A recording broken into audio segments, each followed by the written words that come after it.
Mungkin supaya kita beri gambaran dulu kepada teman-teman seperti apa sebenarnya triathlon itu berdasar dari pengalaman masing-masing. Seperti apa yang dilalui. Ini kan tadi ada yang sampai ke Denmark ya Bang Wiro, terus ada yang daerah-daerah lain, terus negara lain. Itu seperti apa? Melalui apa aja yang trekkingnya itu. Oke, ini Bayu ini banyak cerita. Banyak cerita banget yang unik gitu. Gimana? Kalau pengalaman sih sebenarnya Melan lah. Bukan pengalaman dari belum pernah triathlon. Okay. Melan itu dia Bali triathlon. Bali triathlon dia sampai mau muntah-muntah ya. Terus habis itu kita encourage, kita ini kan kita besarkan mental sampai dia ikut 70.3 di Langkawi Malaysia. Dan dia finish di Langkawi Malaysia ya Melan ya. Nah, cerita itu jauh lebih menarik. Nah, untuk diceritakan Melan bagaimana yang dia memang berenangnya belum memang nggak bisa. Kita fair aja ya, paling belum bisa berenangnya Melan, tapi dia memang kuat di sepeda karena 2016 atau 2017 kita yang ke Kaltim Melan ikut, dia memang kuat di sepeda. Tapi berenang juga nggak bisa sama sekali. Nah, gimana ceritanya Melan? Seperti apa lah? Ikut Ironman tuh seperti apa? Lebih menarik lah Melan. Sampai sakit-sakit di bandara nggak bisa jalan dia. Kalau saya di bandara. Ya, singkal. Ya sebenarnya tadi kan memang ya 3 olahraga ini enggak gampang. Kita merasa kuat di sepeda. Kita sebelumnya juga ada basic juga kan olahraga. Saya dulu sebenarnya basic saya atlet di basket. Saya atlet basket ya, walaupun badan kecil ya atlet basket gitu kan. Ya kan. Dulu di basket sama pas coba sepeda kok enak kan, makanya kita sudah biasa sepeda. Yang merasa udah kuat di sepeda ini kan lihat teman-teman ini kok ada olahraga renang kan, ada olahraga lari. Cobalah di sini kan. Ya tadi semua kan teman-teman ini yang meracun ini di daftar dulu lah katanya, coba aja nggak usah mikir-mikir lah. Ya udah kita daftar. Ya pertama diajak lari bareng kita dulu di 17 Mei ya. 17 Mei kalau nggak seneng kan ya. Setelah beberapa ditinggal mereka latihan sendiri. Ini mana ini yang latihan yang dulu sama-sama ini kan. Akhirnya mau enggak mau karena kita sudah daftar event. Ya, harus latihan sendiri kan mandiri akhirnya. Apa yang terjadi di situ? Ya, pertama berenang, ya Allah ini berenang pertama kali di laut lagi di Bali. Di laut kan. Oh ini bisa nggak ini? Coba ya kan kayak kita percaya aja ya bisa ya. Akhirnya ya kita jalan nih. Ya alhamdulillah pas di renang melihat laut pertama kali, benar-benar pertama kali masuk laut situ, laut ya betul kalau Bali kan jernih ya. Oh lihat kita berenang nih. Kalau saya kan kayak karena mereka udah gaya bebas semua. Kalau saya kan kayak gitu ya. Gaya dada gitu kan. Jadi kelihatan semua itu keindahan laut di bawah ini. Kelihatan ada Nemo, ada kura-kura. Ya Allah indahnya ciptaan Tuhan gitu kan. Ya jadi kita menikmati itu. Tapi ada juga ada jam Garmin gitu kan ketinggalan. Ini orang nggak diambil, orang nggak ada jam sayangmu tuh. Orang nggak mikirkan harta lagi kalau yang sudah di laut itu. Garmin itu harganya 5 jutaan. 5 jutaan ya. Daftar paling cuma mereka nggak mau ngambil, yang penting selamat tuh. Saya pengen juga ngambil, coba ketika saya ngambil juga saya bisa mati. Iya. Sampai di renang, sampai di finish renang itu ini lanjut enggak ya sepeda ini kan. Karena kaki sudah ini semua kan, kita gaya dada. Itu gaya dada karena belum terbiasa gaya bebas. Dan sampai saat ini sebenarnya belum juga terbiasa gaya bebas. Ya di sepeda jalani terus karena memang sudah terbiasa sepeda. Sepeda iyalah. Ya kita balapin semua. Waktu itu berdua sama Dokter Eci. Dokter Eci memang sudah biasa berenang ya. Dia finish duluan. Dia perempuan, padahal Dokter Eci perempuan, dia duluan finish berenang karena memang udah terbiasa berenang. Dia udah duluan bersepeda. Cuma pas kilometer 10 saya balap di sepeda. Karena saya udah terbiasa di sepeda kan. Saya finish duluan di sepeda. Lari ya udah itu sudah habis, sudah lari. Cuma harus dijalani karena ada 10 kilo lagi lari kan. 10 kilo lari, jarak 10 kilo ya itu. Sampai perut di sini, keram itu di sini. Keram di sini. Bisa jalan semua kan kaki. Ya Allah, tinggal mungkin nanti kalau lihatin videonya tuh saya tuh udah kayak orang kesurupan sudah. Cuma ya, karena muntah ya mau ke WC udah muntah itu di dalam apa, di dalam WC itu kan ada WC itu. Saya masuk ke WC itu muntah nggak bisa gerak. manggil orang nggak bisa kan, kita nggak bisa.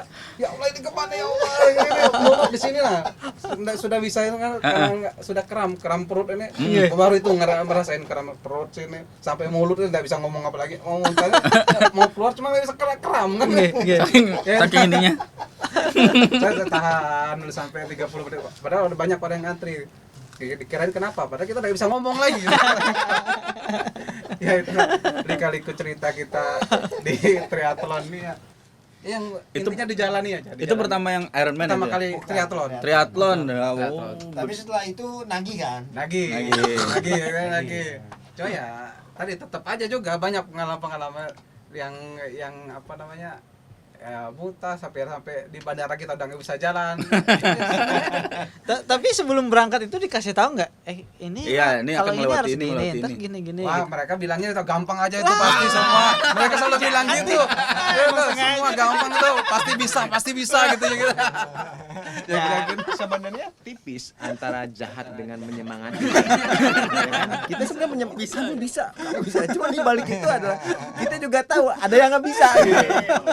Tapi balik lagi ya, ketika kita bicara triathlon ini kan yang jadi organize-nya itu memang sudah berpikir jauh. Dalam artian adalah sebelum mengikuti event ini minimal standar harus bisa sepeda berapa kilometer, lari berapa, terus juga berenang berapa, lalu juga dieksekusinya juga well prepare mereka. Jadi ketika berenang ini sudah ada misalkan yang pakai jet ski atau apa manpower yang pakai pedal, stand up pedal gitu, terus juga ada yang bawa pelampung tetap. Tapi intinya tetap adalah semua tanggung jawab pribadi. Iya. Tapi mereka sudah dikasih tahu misalkan di setiap 200-750 meter itu ada pelampung yang gede atau sebutannya buoy. Buoy. Nah, itu basic seperti itu. Ada lagi pengalaman lain, katanya tadi ada yang kan melewati trek alami ya, alam ya gitu ya. Atau Kang Miro ada cerita, saya ada sih Ini cerita. paling banyak ini. Jadi pertama saya sama kayak Melan, saya pertama di Bintan, Melan di Bali. Jadi ketika di Bintan sukses, Melan di Bintan juga dia finish gitu kan, walaupun dengan segala kesakitan saya pun juga seperti itu. merasa terlalu pede lah. Merasa terlalu pede, saya ikut namanya Grand Ironman tapi yang half itu di Australia. Nah ternyata memang Australia satu dan lain hal memang berbeda cuaca sama kita. Nah kalau Melan habis dari Bali ke Malaysia mungkin masih mirip-mirip lah. Tapi saya bertiga, ada saya Malvin, orang banyak semua Malvin sama Kododo ya, bertiga di Australia. Nah ternyata Kang Wiro di Australia itu cuacanya lagi dingin. Jadi kita harus pakai wetsuit. Wetsuit itu baju renang tapi yang kayak penyelam. Nah, tapi kalau misalnya kita pakai itu kita ngambang. Sebenarnya kita pakai itu ngambang, tapi kalau kita nggak bisa berenang jadi nggak jalan-jalan gitu. Jadi orang wajib pakai itu. Jadi ketika itu ada teman Indonesia kita nggak prepare wetsuit, tapi mereka di pameran dia jual. Tapi ada si ibu siapa namanya ya? Iya, ini siapa ya itu? Ini itu. Nah, dia memang tinggal di Perth di Australia, kita dipinjemin. Nah, kita bertiga dipinjemin pakai wetsuit itu. Nah, saya nggak biasa pakai wetsuit itu, saya kan nggak biasa berenang. Terus udah gitu yang lebih parahnya lagi di Australia itu berenangnya, kalau di Indonesia berenangnya dari pantai, ini pantai ya, ini lautnya. Jadi kalau misalnya 750 meter atau 1500 meter dari pantai sini ke sana 500, ke sini 500, ke sini 500. Gitu. Jadi startnya dari pantai, finishnya di pantai. Nah, kan jadi letter U dia gitu kan. Kalau di Australia waktu di Perth dia ada kayak palka kayu sepanjang 2 kilo. Palka kayu sepanjang 2 kilo dia ke tengah laut. Itu palka itu untuk kapal-kapal pesiar kan dia nggak bisa sandar. Jadi sandarnya di sana gitu. Jadi palka kayu itu 2 kilo itu jadi di tengah laut. Startnya di posisinya kan setengah laut. Startnya dari sini. Lah. Nah, jadi saya jadi tambah mules. Nah, Di tengah laut dulu. Wetsuit kan susah kan. Nah, pengalaman saya berenang saya memang bisa, tapi pengalaman saya hanya di Bintan. Dan which is Bintan itu triathlon, bukannya Ironman. Ini kan 1,9 kilo berenang. Kalau di Bintan saya kemarin 1.500, saya ambil yang Olimpik. Saya nggak pernah ikut yang sprint, saya ambil yang Olimpik 1.500. Ya beda-beda dikit lah, 400 meter. Jadi kita pagi-pagi berenang, bukan jalan dulu nih Kang. jalan sampai ujung sini Mas Ai kan.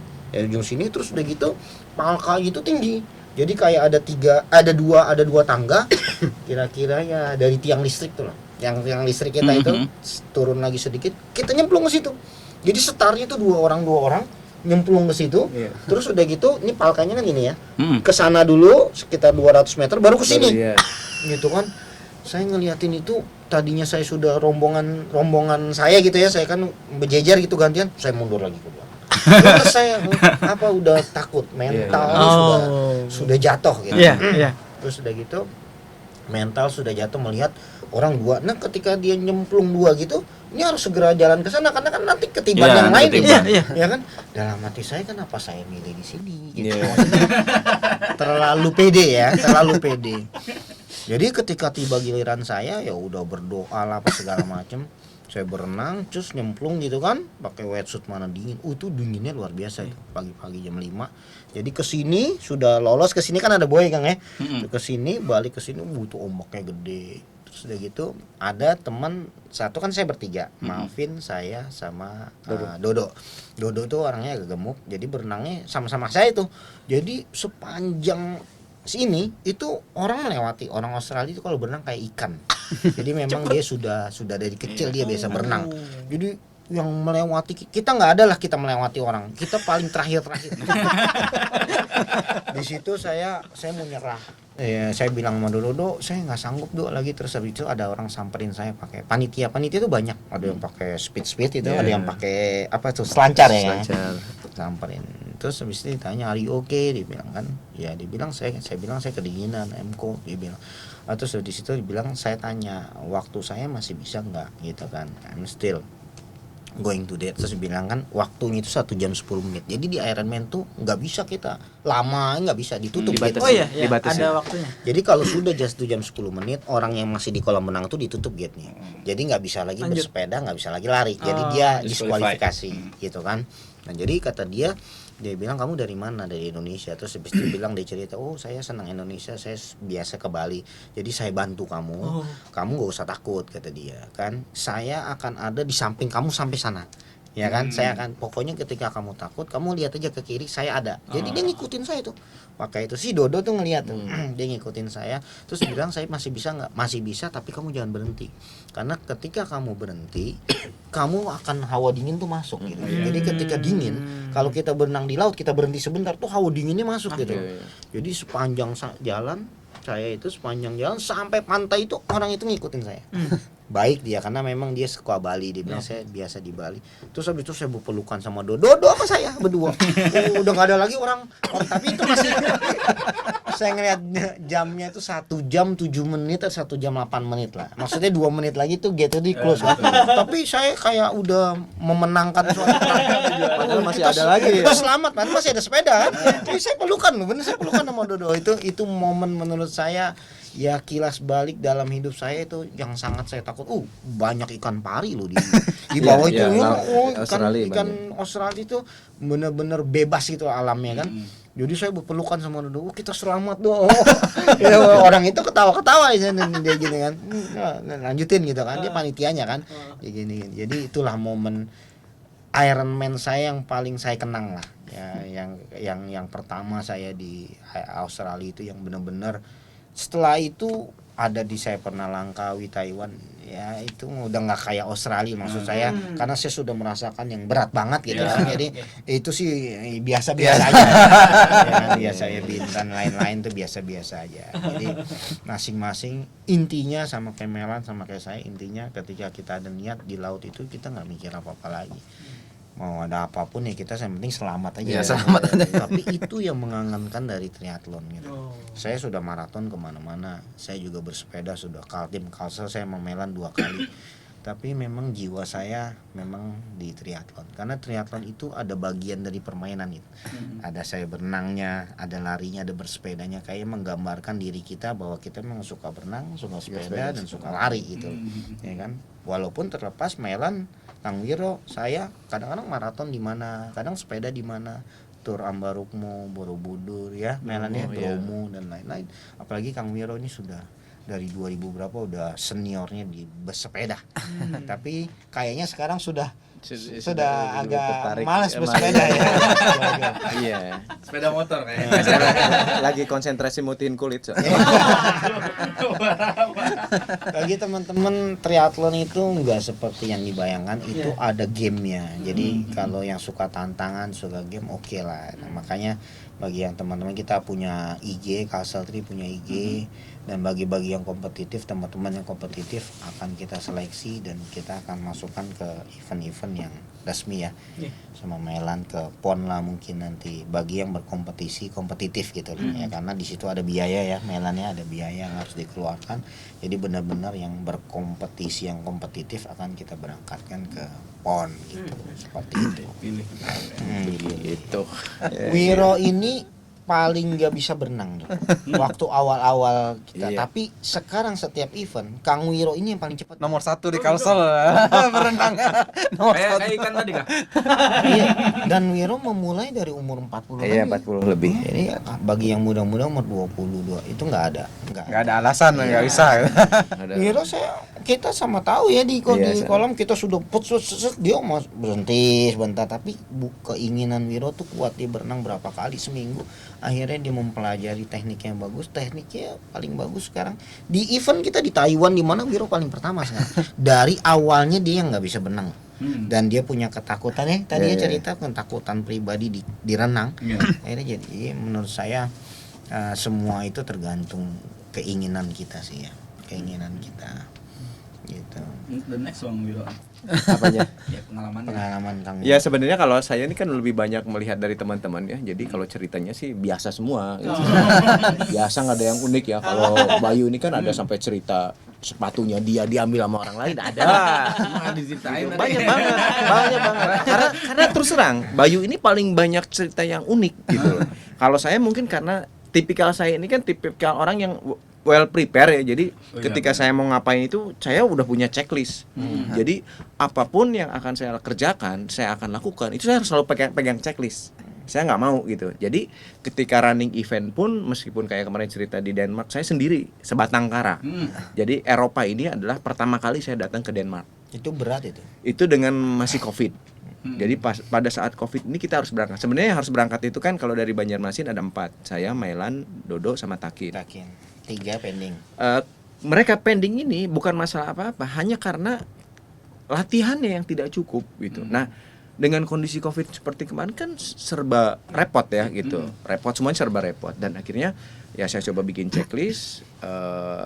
Terus saya berangkat ke sana pun tetap dengan checklist. Apa yang saya juga tetap browsing, tetap cari tahu dari teman-teman di Denmark seperti apa makanan dan segala macam. Ya akhirnya cukuplah saya punya bekal untuk race di sana, termasuk itu tadi suhunya seperti apa.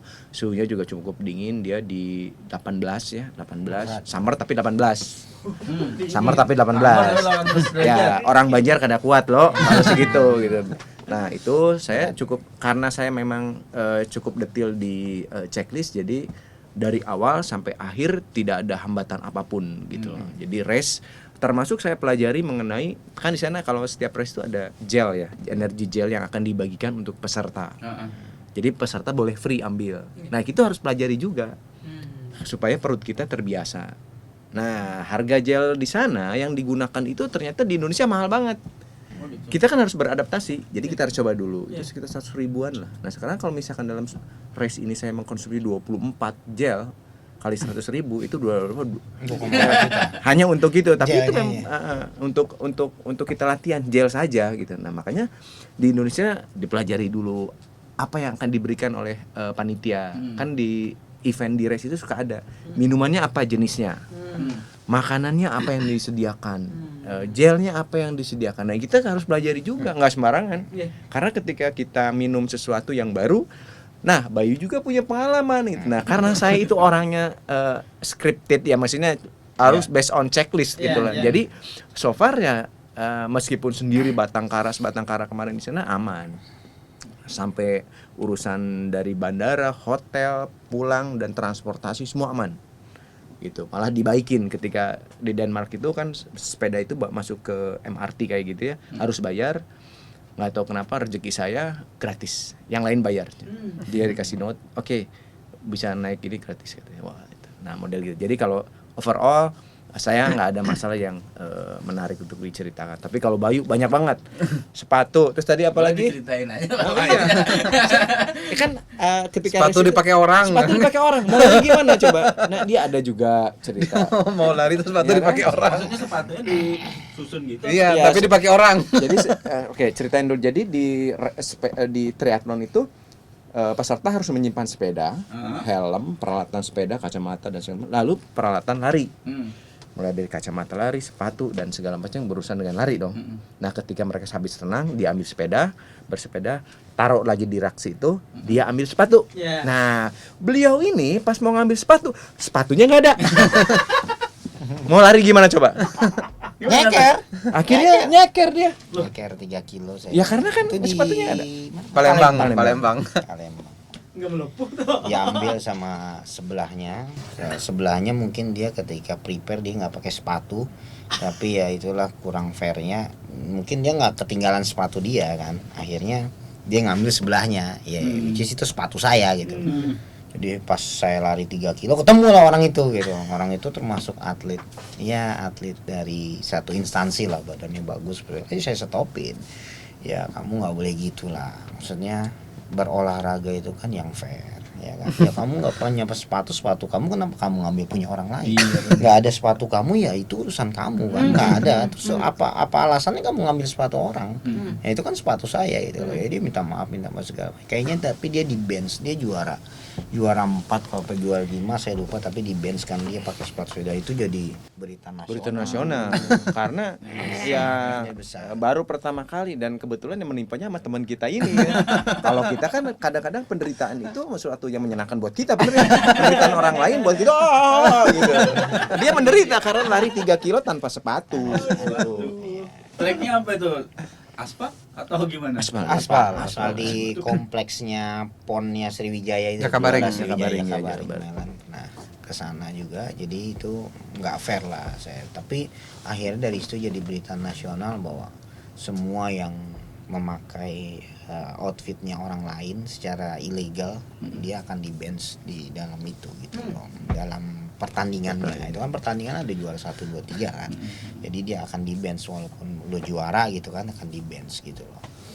Jadi kan menaruh rak sepatu, menaruh perlengkapan itu kan memang berjejer mas. Kayak rak sepeda panjang nomor 01, 02, 0 gitu kan. Nah jadi kan di sepeda itu kita taruh tempat lari juga. Dari berenang kita ambil perlengkapan sepeda, kita naik sepeda, finish di sepeda di situ juga. Habis itu dari situ kita lari. Ya namanya lari. Nah sepatunya itu nggak ada, diambil sama sebelahnya. Itu sih pengalaman yang mungkin nasional satu-satunya. Dia ya maksudnya belum pernah terjadi dan bikin heboh. Jadi di media massa juga rame dia lagi lari tanpa Sepatu. Di foto banyak foto-fotonya keluar lari tanpa sepatu. Tapi ininya nggak bagus ya, yang di sini beritanya nggak bagus, yang di sana bagus. Iya. Ya kan bisa itu jadi yang bencana buat orang lain. Buat sebagian orang lain kan satu anugerah bisa ketawa gitu. Itulah game yang tadi saya bilang. Jadi maraton dari awal sampai akhir lari kan, sepeda, main sepeda, event sepeda dari awal sampai akhir bersepeda gitu. Tapi ini perlengkapannya kita banyak ya kan, ada perlengkapan sepeda, perlengkapan renang, perlengkapan lari, outfit yang dipakai juga kita harus prepare gitu loh ya kan. Terus udah gitu Wiro duluan berenang tapi nanti disusul di lari gitu ya. Bisa itu jadi. Game lah, bagian dari game. mental game kita. Seperti itu. Di Australia ini di tempatnya Bayu kemarin untungnya dia nggak ketemu sama hiu karena di beberapa event sebelumnya dibatalkan karena ada dikejar hiu. Shark attack. Jadi 500 meter berenang disuruh balik lagi. Nah, sudah berangkat ke Australia, berenangnya harusnya 3,8 kilo, akhirnya di-cut. Jadi cuman berenang 500 diganti lari sekitar 2 atau 3 kilo ya, sekitar segitu lah. Karena ada hiu. Karena memang si Australia ini memang binatangnya masih lautnya ini ekstrim. Utangnya pun juga. Ya. Karena kita tahu Steve Irwin itu kan meninggalnya juga karena si ikan pari tadi. Cuacanya itu dia 2 jam bisa dingin banget, nanti berubah bisa tiba-tiba langsung bisa kering, bisa panas gitu kan, terus bisa jadi kayak berubahnya tuh cepat gitu loh Kang. Iya. itulah pengalaman di luar negeri itu memang kita harus mencocokkan semuanya, apalagi lidah kita dong. Ya. Lidah kita ini paling susah kalau di luar Makanan negeri. juga berat ya, Iya. makanan. Kalau luar itu karena kita tetap harus ada nasi mau nggak mau gitu. Bawa dari rumah. Saya terus terang waktu ke Denmark saya bawa. Oh, gitu Jadi ya. kan ada sekarang udah packaging yang tinggal siram gitu. Nah situ udah kira nasi. Kalau persaingan di nasional aja deh paling kuat sekarang. Nah, daerah mana gitu kalau di triathlon? Yang lebih paling itu buat Jawa Barat ya. Jawa Barat sama Jawa Tengah ya. Karena dia punya camp khusus pelatihan buat khusus atlet triathlon. Jawa Tengah dan Jawa Barat itu udah jadi campnya ya. Tapi kalau atletnya sendiri itu asalnya sih bisa dari Palembang ya. Artinya sebenarnya sarana infrastruktur itulah yang memberi chance lebih ya untuk ini ya. Iya. Ya. Setiap orang bisa kan ya. Jadi kalau misalkan kita lihat lari kenapa harus dilatih di ketinggian? Ya memang ternyata ada hasil yang menyatakan bahwa berlatih lari di atas ketinggian tertentu, elevasi tertentu, itu hasilnya beda dengan yang seperti kita kan di bawah ya, permukaan laut ya. Nah kalau misalkan yang kita sampai 1000, 1500, nah beda paru-parunya gitu. Makanya camp konsentrasi kok jadi ke situ maksudnya camp itu mendidik mereka supaya lebih hebat dibanding yang lainnya dengan kondisi alam. Ya, kondisi alam seperti itu gitu. Jadi Bandung dipakai karena Bandung kan startnya aja udah 600-an gitu. Pangalengan juga sama seperti itu. Oke. Sip. Terakhir masing-masing mungkin kenapa jadi triathlon ini harus dikembangkan dan dicintai oleh Kalimantan Selatan dan Indonesia, dan harapan kedepannya seperti apa? Jadi gantian aja. Silakan. Saya Ya. triathlon kenapa dikembangkan? Jadi menurut saya, kalau saya pribadi, triathlon itu olahraga yang cukup menarik. Itu yang pertama. Yang kedua, triathlon itu olahraga untuk semua umur. Karena memang kalau kita mau berkompetisi di berenang atau di sepeda saja atau di lari saja, mungkin umur-umur seperti kita, umur yang sudah 40 ke atas, agak berat lah melakukan suatu event balapan, tapi dengan umur kita. Tetapi triathlon walaupun dengan segala keunikannya dia dibilang olahraga ekstrim, tapi justru yang lebih tua yang lebih banyak di dalam triathlon tersebut. Terbukti di pelatnas sendiri, Mailan mungkin tahu kalau sepeda maksimum 22 tahun kah? 23 kah? Umurnya? Sepeda, pelatnas sepeda kan Iya, ada umur, Ada kategori umur. Ada umur. Umurnya kan yang di PON paling di angka 20, anggaplah 25. Tapi di triathlon sendiri panjang. Di umurnya bisa sampai 30, 35. Di Ironman sendiri, di setiap event triathlon sendiri, kita selalu dibagi kategori umur. Jadi artinya kategori umur per 5. Per 5 maksudnya gini. Umur 25 sampai 30 tuh diadu 25 sampai 30. Jadi juara 1 2 3-nya diambil dari situ. Umur 30 sampai 35 diambil kategori 30 sampai 35. Age groupnya 35 40 per 5 age group. 35 40 45 50 55 gitu lah ya kan. Jadi setiap age group itu ada juara 1 2 3. Di setiap event triathlon yang banyak pesertanya itu di age group 40 up ke atas. Justru age group yang 30-25 hampir nggak ada. 25 ini bukan bicara pelatnas ya. 25 ke bawah 25-20 ya hampir lagi nggak ada. Karena mungkin anak muda ya waktunya untuk latihan mungkin ya Kang ya, karena dia harus latihan berenang, sepeda, lari gitu. Sama yang kedua, jantung yang dipakai di triathlon itu based on di zona 2 dan 3. Tapi kalau balapan sepeda itu deg-degan terus kan balapan terus tuh. Itu untuk orang umur 40 mungkin sudah nggak visible lah. Tapi kalau di triathlon itu kan dia kan bertahap, dia berenang, dia bisa istirahat dulu, bisa menurunkan heart rate, nanti dikencengin lagi, diturunin lagi. Jadi mainnya di zona 2, zona 3. Nah, Saya pribadi tadi pertanyaannya kenapa triathlon harus dikembangkan, saya sih nggak muluk-muluk ya, karena memang di dalam diri saya menyukai triathlon, membuat saya sehat dulu. Yang dari saya gemuk dan berpenyakitan saya jadi sehat, tidak pernah mijit lagi, nggak pernah pegal-pegal lagi badan. Nah, karena saya hobi suka, saya tinggal di Kalsel, saya pengen mengembangkan itu jadi olahraga yang disenangi masyarakat Kalsel. Olahraga yang disenangi masyarakat Kalsel, dan kedepannya lagi ya itu memberangkatkan cita-cita kita bersama ya, memberangkatkan atlet-atlet potensial Kalsel untuk berlaga di tingkat nasional. Itu dari saya pribadi seperti itu. Teman-teman. Simple, kalau saya intinya adalah kalau misalkan mau serius di atlet, ini jadi suatu pilihan lah ya, karena kan kalau atlet sepeda sudah saingannya banyak, atlet lari sudah saingannya banyak, dan renang juga. Nah ini jadi suatu pilihan lah ya. Sulit ya nggak masalah gitu, karena sesuatu yang ini saatnya gitu loh. Mumpung orang lain belum banyak yang milih. Jadi kalau misalkan memang ada orang atau juga teman-teman yang masih muda ini yang memang ingin berprestasi di olahraga ini, bolehlah jadi coba di highlight lah, jadi pilihan gitu. Nah kalau untuk penghobi boleh, harus dicoba gitu loh, karena ketika kita bosan dengan satu olahraga, coba digabungin. Experience-nya beda gitu lah. Bedanya seperti apa? Harus coba dulu. Itu doang sih. Bang Mailan, Kalau saya sih ya, kenapa harus triathlon? Ya tadi karena memang untuk motivasi kita sendiri juga supaya tetap terus berolahraga. Karena di triathlon ini kan ada 3 olahraga. Karena ketika kita tidak sempat bersepeda, kita bisa lari. Ketika pas kita tidak sempat lari, kita bisa renang. Jadi setiap minggu pun, setiap hari ya kita selalu ada waktu untuk olahraga. Walaupun setiap satu waktu kita cuma satu olahraga. Jadi kepada teman-teman yang memang hobi berolahraga, yuk mari sama-sama kita triathlon. Oke. Ya bisa gabung di Castle Tree, @Castle Tree. bisa di Kalsel Tri di IG, gampang kok Kalsel. Cuma Kalsel satu-satunya ada Kalsel Tri, silakan follow, bertanya apapun silakan. Kalau misalkan kita tidak bisa menjawab, terus aja tanya gitu.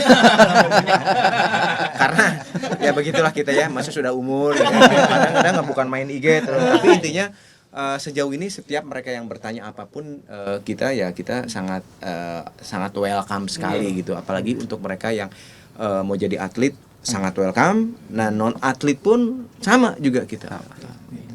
Oke. Terima kasih Bang Mailan. Oke. Terima kasih. Bang Wiro dan Bang Bayu Terima kasih, sudah mau terima datang ke Inside Kompas TV Banjarmasin. Oke. Triathlon punya pandangan lain atau punya tantangan yang lebih dibandingkan olahraga lain, karena ada 3 hal dan juga lebih ke games tadi kata Bang Bayu. Tentunya jika ingin menantang diri sendiri, ingin berkreasi dan juga berkarya, berprestasi di ajang yang lebih menantang, triathlon cobanya. Oke. Gitu. Sampai jumpa di episode yang lainnya. Dah. Oke. Terima kasih.